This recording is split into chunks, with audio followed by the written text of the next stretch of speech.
അവിടെ അപ്പുറം ഇപ്പുറം നിർത്തിയിരിക്കുകയാണ് ബിൽക്ക മുസ്ലിം. എന്നിട്ടോ ഉസ്താദൊക്കെ എത്ര മനോഹരമായിട്ട് പറഞ്ഞതാ, ബിരിയാണി വേണ്ടവർ പോകണേ തെക്കോട്ട്,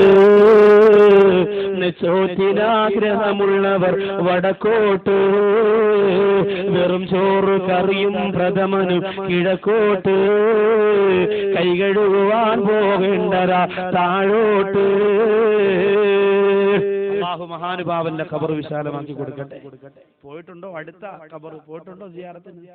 നേരമുണ്ടോ? ഒന്ന് രണ്ടു പേരെങ്കിലും തലകുലുക്കി അല്ലാഹു അവർക്ക് ഹിദായത്ത് ഉറപ്പിച്ചു കൊടുക്കട്ടെ.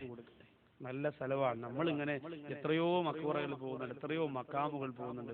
തഴവ ഉസ്താദിന്റെ മക്കാമിൽ ചെന്നിട്ട് അൽ ഫാത്തിഹ, അവിടെ പോയി ഒരു ഫാത്തിഹ ഓതി ഉസ്താദിന് വേണ്ടി ദുആ ചെയ്തിട്ട് ഇറങ്ങി വന്ന് മനസ്സിനൊരു സമാധാനമാണ്.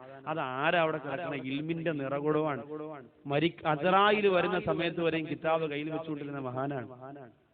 ആലോചിക്കണം, വലിയ മഹാനാണ്, ഒരിക്കലും മോശമല്ല. അള്ളാഹു ആ മഹാന്റെ മദ്ഹ് പേര് പറഞ്ഞതിന്റെ പൊരിച്ചുകൊണ്ടെന്നിട്ട് നമ്മുടെ ദുആ അള്ളാഹു സ്വീകരിക്കട്ടെ.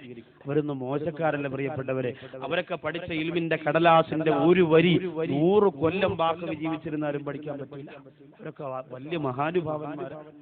ദുനിയായ ഇൽമു വരെ അള്ളാഹു കൊടുത്തിട്ടുള്ള മഹാനുഭാവനാണ്. അള്ളാഹു അദ്ദേഹത്തിന്റെ ഗുരുത്വവും പൊരുത്തവും പാവപ്പെട്ട ഒന്നിനും കൊള്ളാത്ത നമുക്ക് തന്ന അള്ളാഹു അനുഗ്രഹിക്കുമാറാകട്ടെ. അങ്ങനെ നമ്മെ അള്ളാഹു നന്നാക്കുമാറാകട്ടെ. അവരുടെയൊക്കെ നഷ്ടം ഒരു വല്ലാത്ത നഷ്ടം തന്നെ.